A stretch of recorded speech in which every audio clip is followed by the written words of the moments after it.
Today we're doing our first seminar in the Teaching and Learning Lab speaker series. And before we begin with the content and topics of the seminar, I will first want to introduce myself, my colleagues, and also tell you a little bit about some housekeeping for how we'll be interacting with each other during the seminar. My name is Lourdes Aleman, and I'm one of the Associate Directors for Teaching and Learning in the Teaching and Learning Lab. And we're going to be asking you to primarily use the chat to surface technical issues and instead submit questions that you might have during the seminar using the following link, which will be provided to you shortly in the chat. The link would allow us to sort of congregate questions that you might have during the seminar. We will have a dedicated Q&A at the very end of the seminar. And it will also allow you to upvote any relevant questions that you deem important that you want to surface to the top. Once we get to the dedicated Q&A at the very end, we will begin by answering questions from the Slido link that I have that has been provided to you. And then we will take more sort of like free open-ended Q&A with participants and on the participants window to sort of signal that you'd like to ask the question. All right, so the title of today's seminar is New Insights and Directions from MIT First Year Advising. So the seminar today focuses on a pilot study targeting the first year advising at MIT. And this was truly a collaborative effort between multiple offices within the Office of the Vice Chancellor. We have actually lots of individuals that were involved and collaborated for more than 2 years now on this project. From the Office of the First Year, of course, Elizabeth Young and her staff.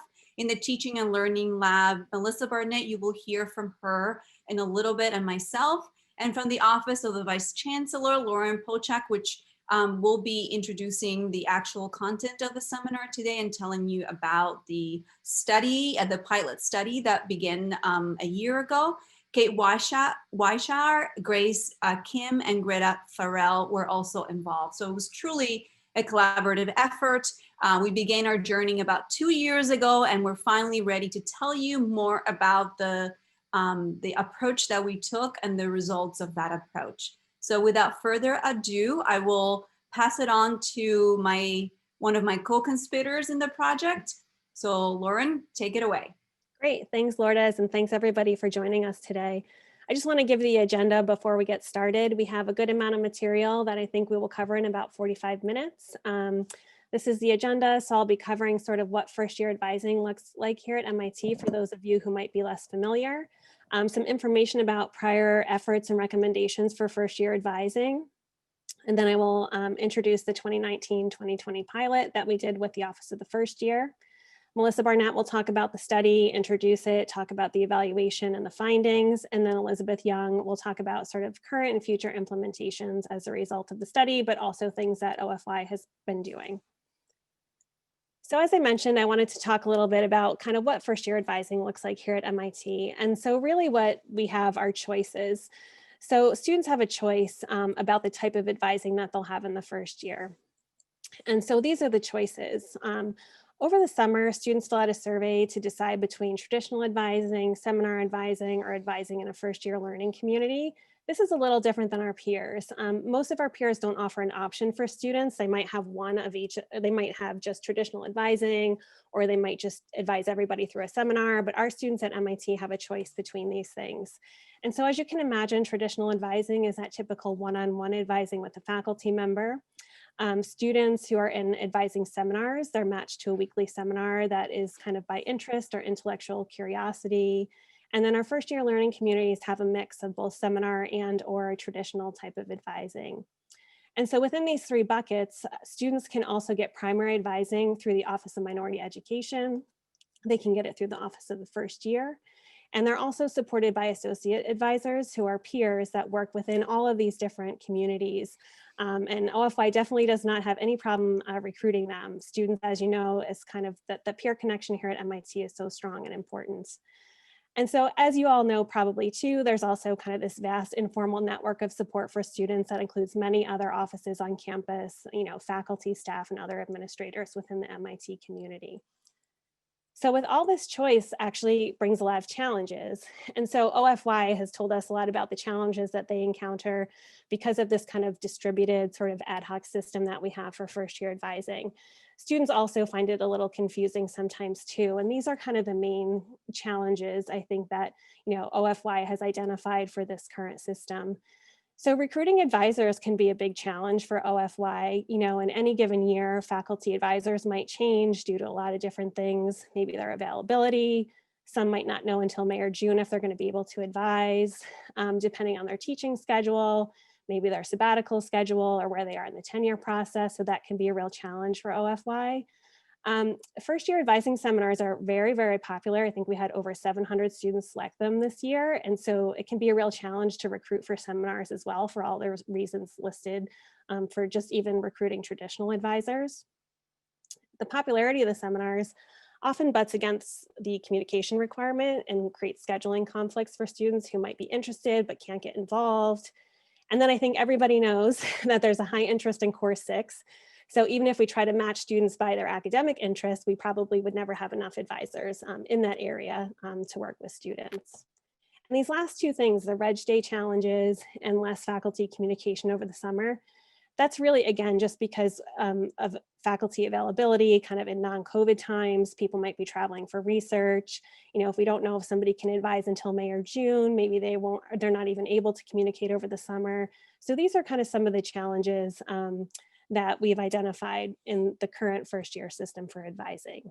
And so now I'm going to talk a little bit about why we're here and why we're talking about a first year advising pilot now. So a major factor in reviewing the first year advising at MIT really stems from the outcome of the Designing the First Year class that was held in the spring of 2018. I think many people are familiar with that. Students in the course identified 4 key areas of focus to improve the first year experience here at MIT, and you can see them here. So more support for choosing a major, encouraging intellectual exploration, advising, feeling inspired by a topic or the love of learning, and then more flexibility, maybe fewer GIRs to enable the above. So obviously many of these priorities have been a focus of the Office of the Vice Chancellor and are currently ongoing. Many of you are familiar with the ongoing COP experiments. And so those allow students to delay up to 3 GIR subjects with the pass no record grading beyond the first semester to make space for exploration in the first year, and also experimental credit limits to make room for the 1 to 3 unit discovery subjects and advising seminars. So for this presentation, we're obviously focusing on advising, and especially in the first year. So after that class was over, Lourdes approached us in the OVC and said, let's do a study on first year advising. And we were ready to jump right in. Let's do this study. We were gung ho.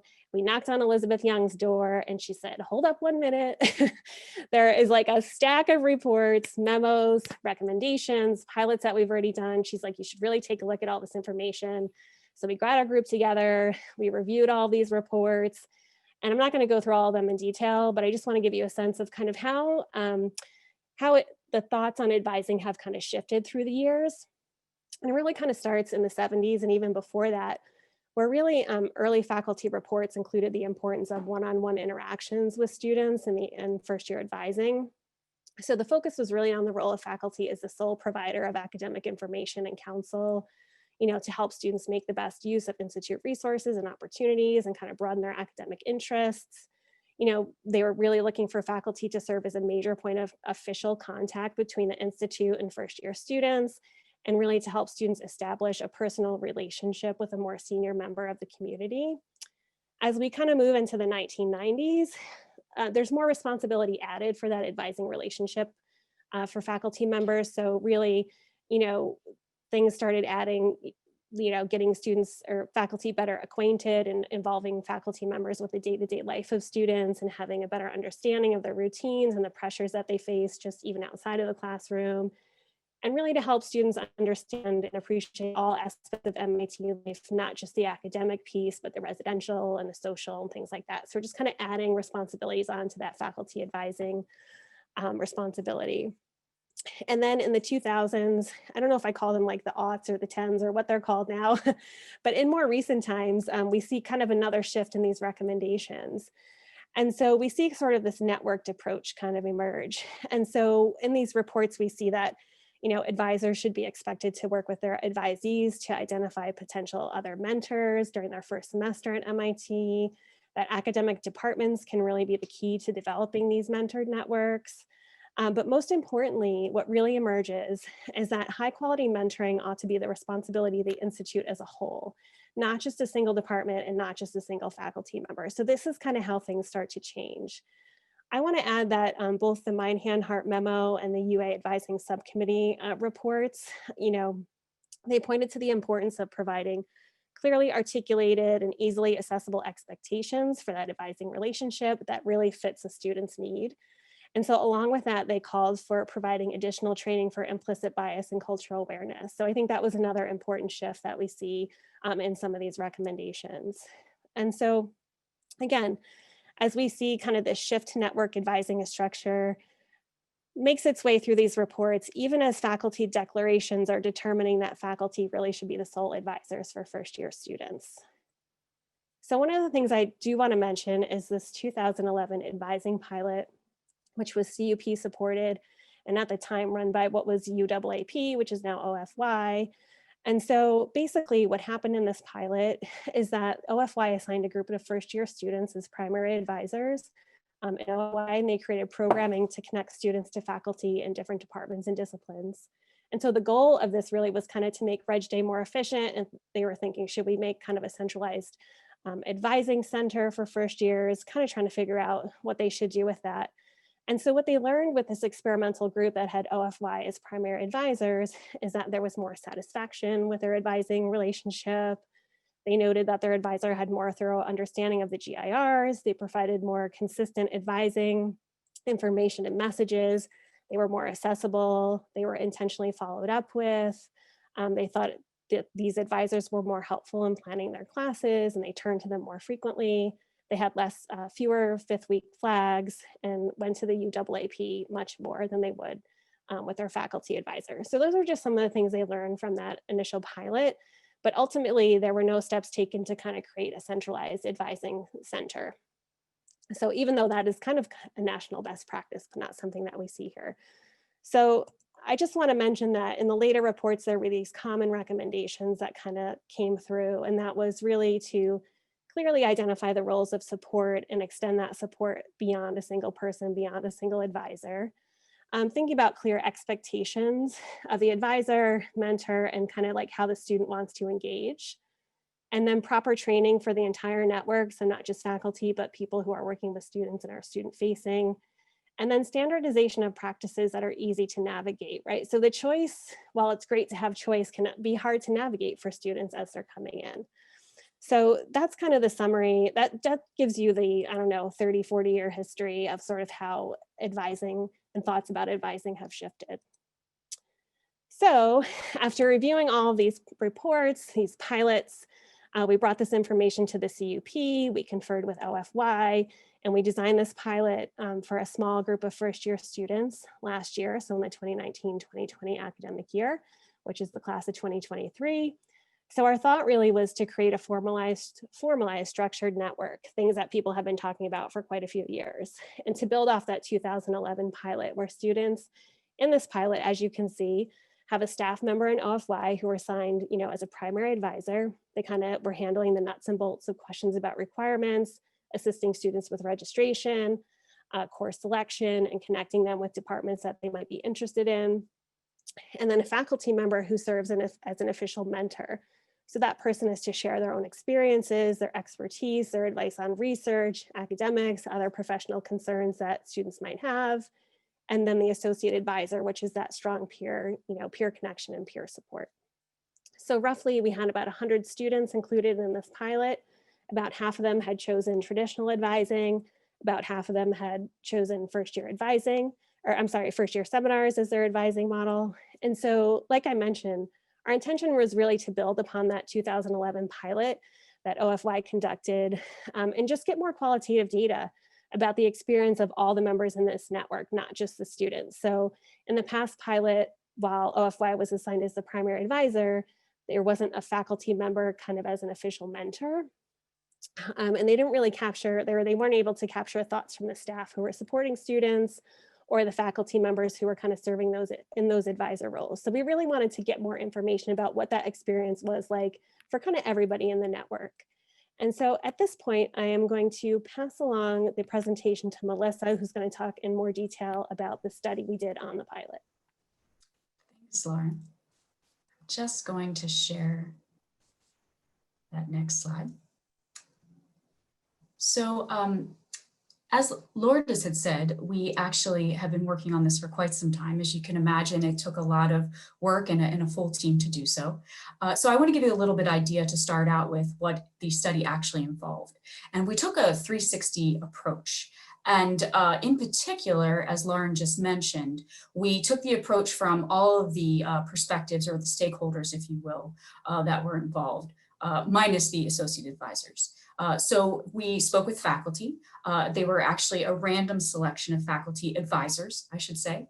We also spoke with all OFY staff, and we sent a link to survey all students. So they were given the opportunity to participate, all students in the class of 2023.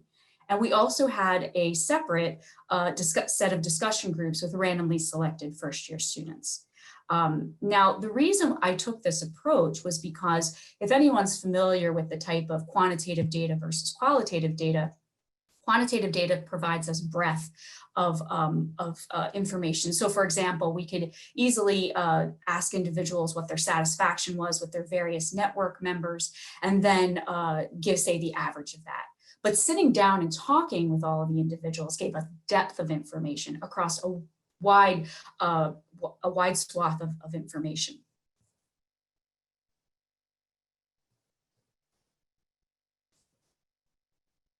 This is just a taste of the broad-based categories that we delved into. So at the top here, you can see that these are the categories in which the survey questions fell into. And at the bottom, as I said, those three groups that we spoke with, we had an individual protocol for each of those groups as well. Now, I want to mention here that if you're interested in looking through the detail of the instruments as well as the protocol and the reports themselves, there are actually two. There's a lot of information packed in there, but you can, if you're interested in receiving those, you can email Lauren Palchak and she'll be happy to pass that along to you. The interview data actually started in January of this year and concluded in June, with the survey situated in the middle. Now, as all of you out there, when you hear that time range, you probably are like, well, in the middle of all that, we had COVID hit and Massachusetts was in that spike area, or that timeline. And I want to highlight that because the team I was working with and leading, we were emailing individuals who were randomly selected, sending out survey links to students. And I just want to say a tremendous thank you to all of you who took the time to sit down with us. This is what it has yielded, a rich amount of information. So thank you. I know that getting those emails from us, sometimes you probably are thinking, why are they reaching out now? But it was very important. And so I want to give a big shout out and say thank you. Today, what I'm going to do in the brief time that I have is I'm going to highlight one takeaway among many from the survey, and I'm going to highlight two takeaways from the interview data. So again, this is just the icing on the cake, if you will, or just a tidbit of what actually the reports contain. But for the purposes of today, I just wanted to let you know that. Before I jump in and give you some of those pieces of information, I want to just give you an idea of who actually is represented in our data. So down in the lower right-hand corner, that 1,108 are the number of students that were in the first year class when we sent out the survey in March of this year. And then you can see down the left-hand column, we actually focused on the pilot students that Lauren pointed out. Also, all seminar advisees and traditional. We broke them down in this manner, and then you can see if they participated or not. And one of the ways in which to see if they're well represented or not is to run a statistics significance test. And I used a more conservative approach given the number of cells in the table. You can find out that more in the detail in the report. And in conclusion, they're rather well represented overall, the different groups of the advising. So just to give you an idea that those who actually, the voices from those whom we actually heard of the respondents were overall well represented across all of the 3 advising groups. Now, I know I just said a moment ago that it provides breadth of information from a survey, but I wanted to highlight a key element from the, I think it was the singular open-ended question that we had. There might have been another one, but we asked students from their perspective what they thought was the primary strength of the first-year advising program. Now, this is a simple word cloud where the words are larger given the number of individuals that responded utilizing those terms. And you'll notice that, not surprisingly, advising is the primary strength of an advising program. But if you look just a little bit below there, you'll see that seminar is one of the elements that students, from their perspective, viewed as a primary strength. Now, this was a little surprising for the team because at MIT, as Lauren was just explaining a few moments ago, advising has been seen as more of a traditional advising advisor-advisee role where the relationship forms a little more organically.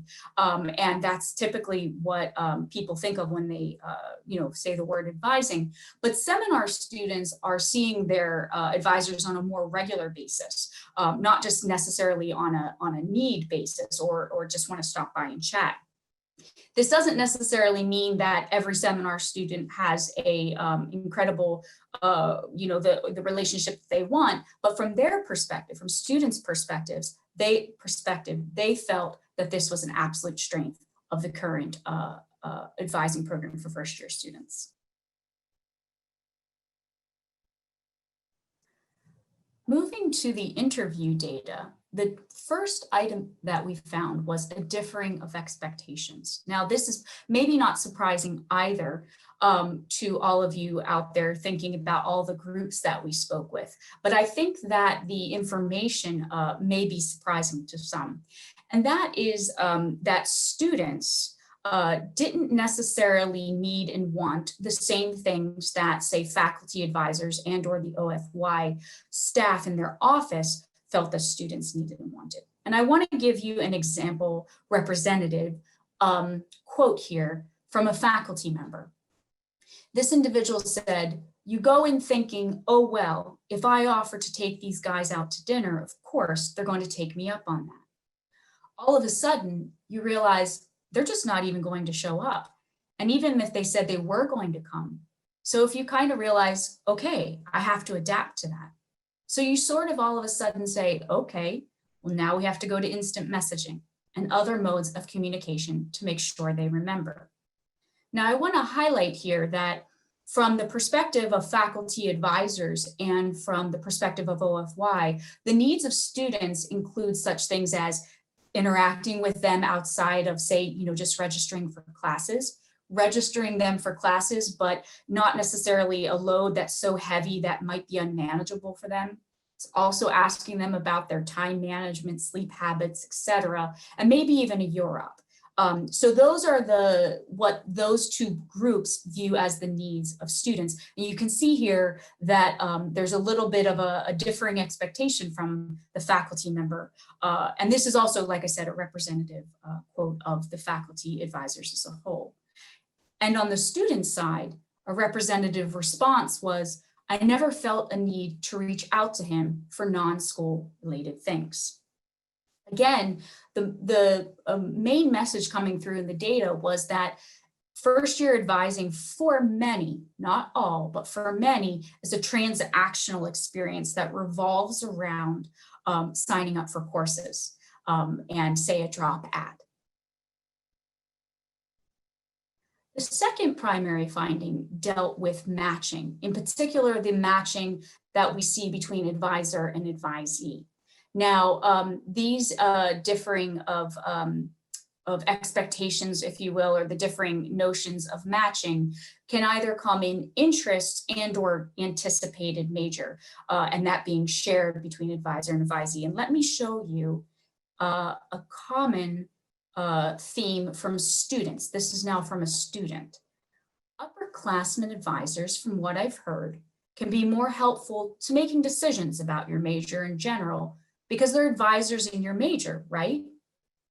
First year, I guess I can easily figure out by yourself or myself. I feel like once you start trying to figure out if you want to get to certain classes that are like sort of have all these prerequisites, I think that might be, excuse me, a little bit more something more like an advisor that knows more about your major might be able to help with more. And a common refrain from faculty was, I think the only thing I would say to change about it, the advising program that is if there's a better way to sort of match student interest with their advisor. I think it would make things work better. Before I go on to the recommendations that I made and which are in the second report, which is based on the discussion and interview data, I want to answer this primary question, which some of you might be thinking, and also what is addressed in the report. Should the pilot from 2019-20 be implemented? Well, it depends on the perspective. From the student perspective, they didn't really see much of a difference. They also don't have much to compare it to, but there was confusion as to the two individuals, the OFY advisor and the faculty member who was, who did they go to see for what topics and when exactly did they go to them. From the OFY advisor perspective, there wasn't really much different for them either, because they do advise many more students above and beyond the pilot students. But one of the things they were really seeking was to have a face-to-face meeting at least once between the advising members of the network. The nice diagram that Lauren just showed you, say the associate advisor, the student, the faculty, and the OFY advisor, just to have a little bit more of a personal feel and to have a connection. And finally, the faculty mentor, their perspective was that, number one, they really wanted access to WebSys because they wanted to be more involved in the student experience, knowing how they were doing in courses. And they also wanted at least a few required non-course related meetings, because in this pilot, there were no required meetings with the mentor. And so that, of course, when they weren't required meetings, kind of let some students and it would kind of fall to the wayside if they didn't know what they needed to do and when. And finally, faculty mentors also mentioned looking for students in their anticipated major and making that match. So to round out things, the recommendations that were gleaned from this report fall into three buckets. The first, as you probably have already guessed, is based on matching. And those can be on a variety of things, whether it be personal interests, where maybe different groups of students, say there's athletes, that might be a common interest, or they come from a different group on campus, or even assigning an advisor, as well as possibly an associate advisor in the anticipated major.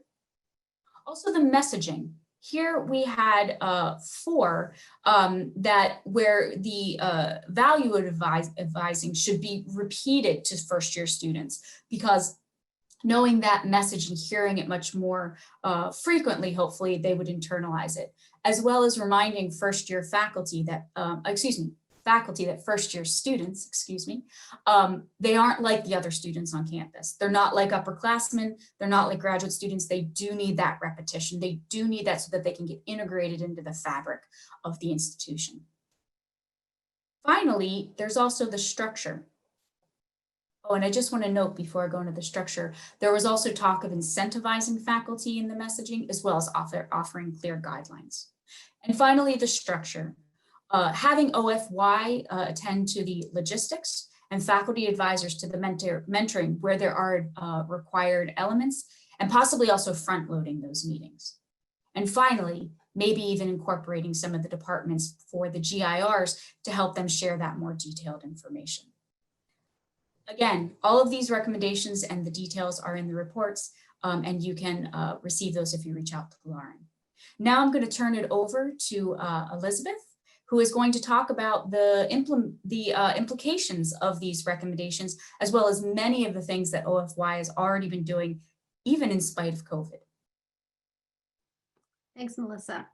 So I think one thing I just want to comment on is that one of those recommendations about assigning students to advisors within their anticipated major, we're well aware that majority of our students come in with an interest in Course 6. And that's why we sort of added the comment about AAs and maybe doing some other things with some of the STEM departments, because there's such a wealth of opportunity for us having faculty from across all 5 schools advising first-year students. Many of them come in with one thought, again, of a potential major without really knowing all the potential opportunities they have for majors across the Institute. And so that kind of brings me to sort of some of the current things we have going. And with the class of 2023, one of the things was an experiment. And that experiment included a discovery bucket of units. And what that really did was it really allowed for greater participation in the first year advising seminars, as there's 16 current advisors who are participating today. And many of you, several of you offer seminars, and you know that there's always been a challenge in the past years with the credit limit. Do I take an advising seminar, or do I take this other class that I think that I want? And so by that experiment with the class of 2023, and again, providing this discovery bucket, the freshman advising seminars sort of swung into that, and also again allowed students to really investigate other potential majors across the Institute. So that is something that's currently going on, again, for the class of 2024. And we think that is an excellent tool. Also, the removal of sophomore standing. The class of 2023 was the first year in decades where incoming first year students were not able to progress to sophomore year in the spring. And that again allowed for that relationship to really strengthen with first year students. They may have come in with credit, but that didn't mean that they were the strongest students. It meant that they had access in high school. That was a review that was done through the CUP. And also too, they're still a first year student, even though they might have additional credit. So we saw that those relationships really helped. The other thing too is we looked at Mens and Manus, Denny's, Professor Freeman's seminar, and how he had this larger sort of enrolled FAS, allowed first year students to sort of really investigate other areas that they might be interested in. And then we added other faculty to advise. So actually this year we have a couple FASs that are larger than 10 and 12 first year students, with additional staff helping to advise that. So we've done some different things along matching in the past couple of years. Along with the messaging, we took this past year with the help of Kate, which was very helpful. We took the advisor guidebook that many of you know that we've done as a handout and as a PDF, and we placed it on Canvas. So again, with COVID, brought this one opportunity of MIT accessing the Canvas platform. And what's been happening too, and also with the help with Lauren, is that we took what was really originally for first year advisors, and now it's on Canvas, and we're starting to really push it out to the departments to be used for all advisors. There's some wonderful information in there. How do you talk to a student who's first gen low income? How do you guide someone to mental health? How do you have the discussion about imposter syndrome or not knowing what they want to do with their lives? All those things really are relevant, not just to first year advisors, but to advisors to upper class students. So again, sort of taking this messaging that we've had and really push it out across the Institute. This past summer, COVID was a challenge, and what we did was we started our communication the second week in May with the incoming class. And at this time, it really was focused on just building a relationship with them, letting them know we were here, we were their academic department. They could ask us any question. It didn't just have to be about academics. And so that was something that was very different for us to sort of start that process a lot earlier. We started sending them a newsletter every Tuesday, which we've now continued, which we've reached out to all of your departments to say, let us know if there's something you'd like the first year students to access. And believe me, we're still around a 70% open rate with this newsletter, which is actually quite good when you think about that it's the end of October. The other thing we did this past summer because of COVID was we really wanted first years to start thinking about what classes are they interested in. Again, it gave them another topic of conversation with upper class students. But we also are looking at doing this again for the class of 2025 next year. It was a wonderful way for incoming students to sort of reflect back on what they'd done in high school, think forward of the classes they were interested in. And so we did this course selection process. There's no pre-reg process for incoming first year students. They would normally do this entire process during orientation. It was very rushed. And what we found this summer, because of COVID and adding this, sort of started the conversation a little bit earlier. Those students that we tend to sometimes call the high flyers that come in with a lot of credit or a lot of transfer credit that might have needed to engage with a certain department or a language department, we were able to make those connections earlier in the summer. So when they did sit down with their advisor, some of those things were already flushed out, and why they shouldn't take a specific class had already been discussed in a way that was much calmer and not rushed, which typically has happened during orientation. And then again, with the structure this summer, we created a Slack community, and this was fantastic because it allowed the entire class to interact with each other and also all of our orientation leaders, as well as our staff. It was 24/7. We had many different areas of conversations. It could have been about academics. It could have been about anxiety of going off to MIT. And so that is something that's still in place today that we're using now with the class. So we see that as something in the future we will continue. We also tried to start having liaisons with academic departments. A year ago, all of us reached out to each department, and we started to try to become sort of not experts, but have a little bit more knowledge about specific departments, so that if we did have a student come in the office or email us with a very basic question, we'd be able to go to the department website and already know where they might have a roadmap or how some class is linked, and then pass them with a little bit more knowledge rather than just say, go talk to this one direct person or here's a website. So it was always to sort of lend them to the departments, but with a little bit more knowledge. And then during the summer, what we did not have an academic expo. We sort of did mini department orientations. We invited all departments to sort of hold their own open houses. So again, students could start to think about what they're interested for a major. So if you want to move that along, Melissa, I can go to potentials. So here are some things that we know in the future that we can maybe gain from the pilot that we just did and also looking at this past year. So we really want to bring back assessment for advising, but really look at it all the way back to May. Our assessment's always been sort of what's happened from orientation through their first year. And really what we need to do is look at our assessment for how we're interacting with them from the minute that they matriculate to MIT, the information that they're getting from us in the summer, the reflection we're asking them to do to think about their academics and throughout their entire first year, and then the transition they make to sophomore year. So really looking at how we can better use that information. Also too, there is a lack of consistency really between the information we give, not only to incoming first year students, but I think with advisors. What's the expectation of an advisor? What do we really truly expect from advisor? And also for a first year student, what do we expect from them building their relationship with their advisor? And we hope that creating some of these dashboards might really help with that. Also, we do try to match some of our affinity groups, First Gen, ROTC, our underrepresented minorities and our international students, but we think again, with a different pool or looking at the pool of advisors a little differently, we might be able to match and serve these groups a little bit better. We talked about incentivizing faculty. Years ago, there was a monetary allowance for those that taught a seminar, but incentivizing doesn't have to come in the form of monetary. It could be that we know in some departments, they do look at first year advising towards the tenure process. Others look at it towards representation on committees. So we think we need to really look at other ways across the Institute that might incentivize faculty to become a first year advisor or to become a first year mentor. I know I've gained a lot of ground with our entering sort of assistant professors who really look at it as a way to understand the curriculum of MIT and how an undergrad sort of progresses through their academic experience and maybe then continue on for postdoctoral work. Our associate advisors and our advisors really are very important to the conversation with our first year students. And so this past summer, we saw the value of connecting our first years with our orientation leaders earlier. So we look forward to next summer to maybe trying to start that conversation with our associates and our advisors a little bit earlier. And also even now, Our office is working really closely with the associates and looking to see how we can provide them a better support system, as well as helping them provide better support to their first years. And in light of COVID, we've seen how have they been able to use Zoom? What is the Zoom fatigue? What does that conversation look like? What type of relationship do they want from an academic peer mentor? And then also too, can we create roadmaps for advising? What should it look like? Just similar to what the departments are doing. And then sort of at the end, a lot of this can be accomplished with the staff that we have, but also there's been a lot of conversation across the Institute about, should it be that when you come into MIT, there is a staff member that sort of starts with you as a student and then is following you sort of through 4 years, or at least through your sophomore year, to really help you get connected with the department. At this time, we do have the undesignated sophomores, so they really do stay with us and they do use our services and talk to us a lot, and we help them get connected. So I think there's a lot of potential. There's a lot of things about advising right now that work wonderfully, and there's some other pieces that could work better.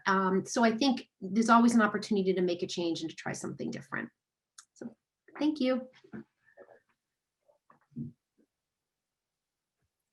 So with that, I just wanted to thank everyone who participated in the pilot study. Of course, the Office of the First Year, all the staff who were interviewed and participated, the faculty advisors that were interviewed, and of course, our first year students who were part of the pilot study.